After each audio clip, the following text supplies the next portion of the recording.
PR পদ্ধতির মাধ্যমে প্রতিটি ভোটারের ভোটের মূল্যায়ন হবে, ফ্যাসিস্ট চরিত্র তৈরি হবে না বলে মন্তব্য করেছেন ইসলামী আন্দোলন বাংলাদেশের আমির মুফতি সৈয়দ মোহাম্মদ রেজাউল করিম। মঙ্গলবার সন্ধ্যায় শরীয়তপুরে ইসলামী যুব আন্দোলনের যুব সমাবেশে প্রধান অতিথির বক্তব্যে তিনি এসব কথা বলেন।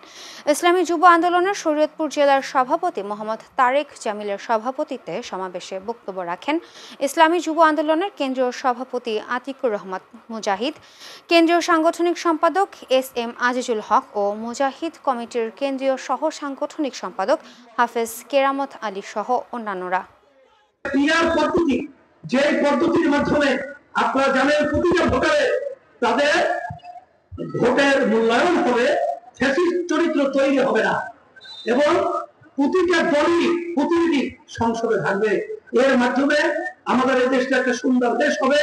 আর এখানে আপনার কোন দুর্নীতিবাজ, খুনি, চাঁদাবাজ তৈরি হবে না, এটাই হওয়া বাস্তবতা।